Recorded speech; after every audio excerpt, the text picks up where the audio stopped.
Good afternoon, everybody. I'm Hina, and I'm coming to you from the Master Shah Dow Center here in London.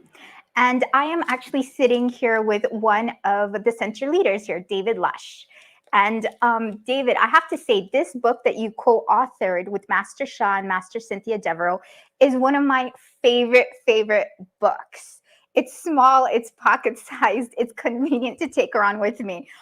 But the main reason why it's my favorite is that no matter what aspect of challenge that I'm going through in my life, whether it's physical, emotional, mental, relationships, or financial, this little book covers it all. And it gives me a way to actually not only figure out what's the reason for it, but gives me a tool to transform it. And one of the things that I found very interesting is the finance section. Can you tell me a little bit more about how finances are related to our spiritual journey? Perfect. Thank you, Hina. Now, everyone, this Greatest Forgiveness book is a very powerful book, as Hina said. You can pick it up on Amazon. It is an Amazon bestseller, and people may not understand the power of this quality of forgiveness for every aspect of life, because forgiveness unblocks wherever you're stuck or challenged in your life, and finances is one of those areas. So many people think of finances obviously in money, cash flow, how much is in my bank, yet finances represent abundance. They represent an energy flow in your life that gives you an ability to do something, whether it's serving others, whether it could be this or that. And I actually just saw a video of on YouTube today where there's this company, it's a sock company in America, and for every sock they sell, they give a sock away to a homeless person. So the finances actually allow them to do a good service, and there's more and more of these social conscious companies. Now, in terms of your own finances, we often have limitations, such as it takes money to make money. The rich get richer, the poor get poorer. Yet all of those negative beliefs block our flow of finances. Forgiveness helps to remove those blockages that are creating a lower vibrational field and prevent us from receiving that financial flow so we can go out and actually make the world a better place. Oh, that's that's really interesting. But so you're saying basically that if we're financially abundant or if we lack finances, that is related to the spiritual journey in related to the information we have gathered over the past lifetime or lifetimes, if you Lifetimes, believe yeah. in that. Yeah, exactly. And negative, we create positive and negative information, every thought, every speech, every action. So let me share a story of a student I had in Berlin. And it was after a workshop. This was probably, 8, 9, 10 years ago now. And there was these other students and team members. And one of them said, "Hey, I ordered a taxi. Would you guys like a ride?" And so we said, "Yeah." And he said, "I want you to know I ordered it. I'm paying for it." And so we were taken to the point where we are going to be dropped off by the taxi. And this other student who was invited is trying to put 20 euros over from the back seat. And he's like, "No, no, no. I said I'd pay for it." And she's like, "No, I want to give you," which is more than the fare. And he's like, "No." And I just said, "Come on, let's go." And she had this confused look. She's emotional. And I said, "This is a financial blockage. You have a blockage receiving. This is a pattern in your life. When someone gives you something, you feel obligated to give something back. And if you can't do it in the moment, you're going to find a way to do it later." And she just had this look on her face like an epiphany. And I said, "This is how you suffer in your finances. You're also taking away the ability for someone to give." So there's so many blockages we can have around finances, even simply accepting a cab fare. So, what about that whole karmic rule, which it sounds like this student was living by, that if I take something from someone, I'm going to owe them? Well, some people do believe that, yet we have to look upon a greater flow of the universe, that we're all giving, we're all receiving, yet to receive is good, to give is good as well. But when we get caught up in the details and worried and in fear about these laws, we're actually not allowing it to flow. We're creating we're creating a blockage. And so with that, if you have a service orientation, you will naturally give to others. You won't think about receiving, because receive, if you just think, oh, give me, give me, give me. No, that's different. There's an exchange all the time, right? In so many different parts of life. And we need to get out of the way and allow nature to work properly. Okay, so I think I'm getting a deeper understanding of what you mean. So if we receive, it's the energy in which we receive it. Do we receive it with an open heart or a guilty heart? As Exactly. in, okay, I have to, which I'm guilty of. I'm like, okay, this person got me a coffee. Make sure I give it back. Or so that's really interesting. And you have to realize sometimes you give it back to someone else. That's true. That's true. It goes in different ways. Yeah. So here's another really interesting aspect, maybe that you can explain the spiritual reason for. So like my father, he's a businessman. So every few years, the thing is with business, you have to be mobile. Like you can't get too attached to a location or a product. You have to be flexible in what is going to move at that point of time and readapt or restructure the business or even the location. So this is something really interesting that's happened to my father, and I'm sure it happens to more.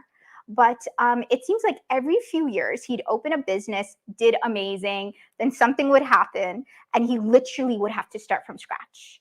And then again, amazing, really well, and then again, it will go down, and he'd literally have to build himself up again. Why would something like this occur? So, as Hina mentioned about the positive and the negative information, when we have negative information, it will manifest in our life sometimes as patterns, whether it's health. Why do headaches return? Why does an emotional imbalance return? Or relationships. Why do you experience the same problem in relationships with a certain person, or a similar pattern, maybe in work relationships, that continues to come back? The same is true in business and finances. Wherever you find yourself in a repeated pattern, it's a spiritual issue. The negative information needs to be removed, and forgiveness is one of the techniques, as well as doing other forms of meditation, spiritual energy practices that can transform the negative information to positive information. So when we come into this physical life, you could say we're here for two things. One, learn our lessons, clear the negative information. Number two, grow and evolve into a higher positive information frequency and vibration.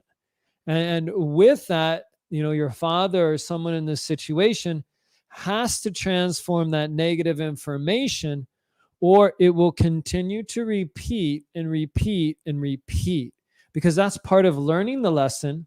And learning the lesson is changing the information, so what manifests in our world also changes. That's so interesting, because I never really thought about finances as in the same way I would think about a relationship or a health issue, as in a pattern that it comes back. Because I always thought, yes, finances is one of those things where it depends on our information and the service in our past. And if someone doesn't have positive information, why have any successes at all? But I guess when you put it in the perspective of finances, your relationship with finances is just like your relationship with your health, your relationship with any aspect of your life, with another person, with a work colleague or anything. So that's really enlightening. Thank you. And the financial blockages will show up in many ways. Okay. It can show up that you're paid less than your peers. You may even be better and have more work and higher position than your peers. You may be passed up for promotions for others. That's one way. The business way Hina mentioned, there's examples there. But another way is money in, money out. It's just like your pocket has a hole in it. So as soon as you start to get a little more money, something breaks. Your car breaks, the water, the heater, the boiler breaks, something happens. All of a sudden, someone's sick and you got to put more money out for health care or an alternative health treatment option. So for some people, as soon as they start to reach a certain level of savings or abundance, bam, it gets drained out as well, some way or another. So finances, in fact, is very, very spiritual, actually, because we do learn lessons from it, just like any other aspect of our life. And healthy finances also gives us a clue to our services in the past. Now, this other pattern that you were talking about, and I've heard this with many people, where they're just making their business, or for whatever reason, they're making a lot, and then something happens, and then they gotta fork out everything that they just made all this money with. Now, as I understand, Master Sha teaches techniques in how to, is it permanent, the change to transform the negative information to positive? Like, is it a permanent type of solution? So Master Sha teaches heaven, Tao, source do 50% of the work, human being do 50% of the work. So we can't guarantee any result or solution. Yet what I can tell you from a universal law and principle, if all of the negative information in that aspect of life is gone, life can be different. Now, with finances, though, you have to deposit more positive information there to find the flourishing. So you can think of your bank account or your personal finances.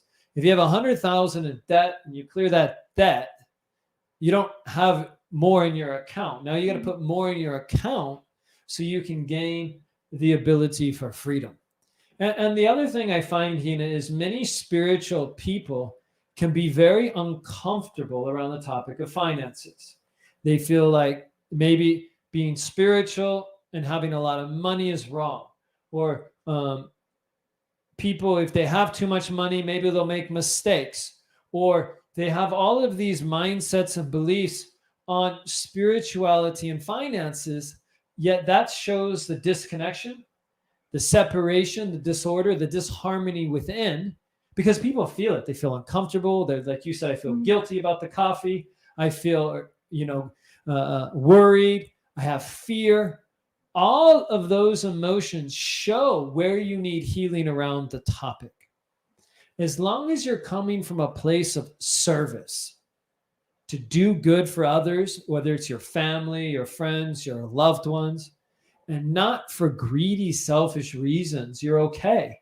And consequently, though, I find spiritual people in particular avoid the topic of finances because they feel really uncomfortable around it. Mm-hmm. And yet it's such an area that needs healing, which is why we're doing this spiritual way for financial abundance. Because wherever you're suffering, it's your disconnection with the source, with the Tao, divine, God, Allah, oneness, creator, whatever you call the creator. This isn't religion, but understand there's spiritual laws and principles. And wherever you're suffering, it blocks you from that higher vibration, that higher light, and that inner health and happiness. So we all should be able to think of finances and feel comfort and peace and love and joy and be okay with it. Yes, I agree. I think it's really interesting because I have noticed a lot of spiritual people try to avoid the topic of finances. And with me, because again, my upbringing was quite different. So we love finances. we love making money. And that's just part of my culture. And actually, Diwali's coming up in a couple of weeks. And it's really interesting because one of the 4 pillars that that actually in Hinduism that we do teach is that you want to have healthy finances. That's like one of our core things. Like, yes, you want to be healthy, and you want to have a good profession, good family. Finances is also a big pillar of your foundation of life. So I know I'm very, very excited for this introduction to the Spiritual Way to Abundance workshop for the finances. It is coming on October 30th and 31st. And before I leave, I just want to show a really quick video for someone who actually, we did an intro to the Spiritual Way for Financial Abundance workshop. And please listen to Diana speak, as we just did it this past Saturday, and listen to what she had to say about her excitement for this upcoming workshop. Like blown away through this session this morning. Thank you, Veronica, for posting. Otherwise, I would have missed it. Even I was registered.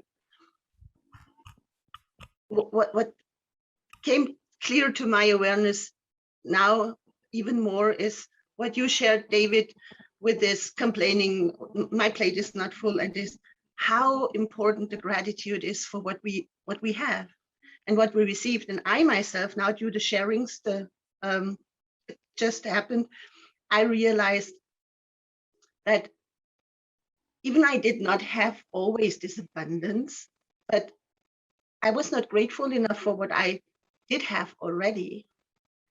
And what I do believe and trust in more and more is, it's so important to know where our blockages are. But for myself, of course, I can only say that's true.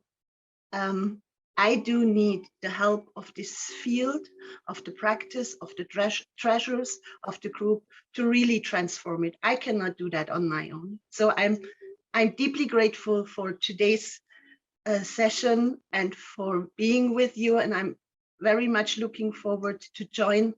And I'm grateful that I can join. Thank you. You know, that's such a powerful video. That was from an introduction Mayor and I did here recently. And, you know, the gratitude, and people love that introduction. And so it's like, oh, is it just going to be spiritual practice? Well, actually, there will be spiritual practice, most definitely, because that's what changes and transforms the negative information to positive information.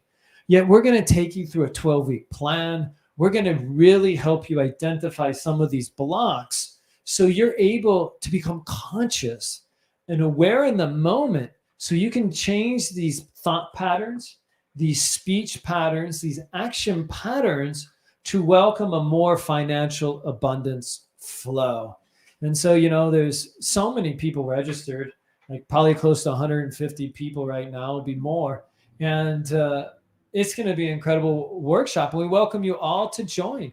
It's an important topic for us to achieve health, happiness, and longevity. And what do people worry about in their longevity?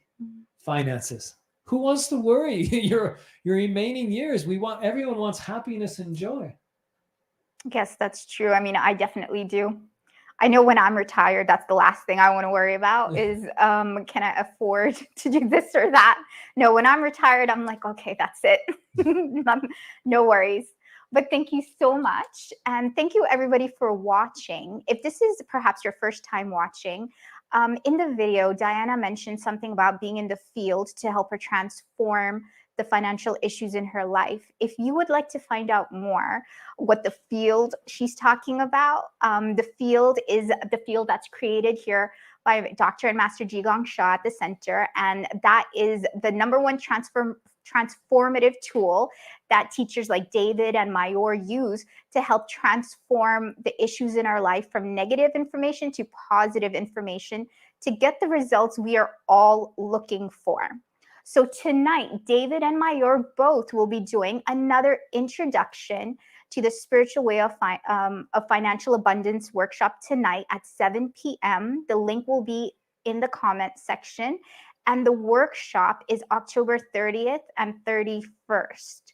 So please join us. As David already mentioned, there's already over 150 people joining. And one thing about practicing Dr. and Master Shah's techniques is that the more people who come, the practices are stronger, they're more powerful, and we get the results much quicker. So thank you for everyone who's watching, Jose, Tasha, and there's some others I can't see, but thank you so much for commenting and liking this video. If you can please share this video so more people can join us tonight and more people can hopefully join us for the workshop on October 30 and 31st. So everyone can get that financial abundance we are all looking for. So thank you so much. And David, any closing words before we close down today? Really take the opportunity to create a healthier, happier, a more positive life when you can. We welcome you to join us tonight. It's complimentary. We welcome you to the workshop, and let us go on the spiritual way to financial abundance together. Thank you so much. And hopefully I will see all of you tonight. Goodbye.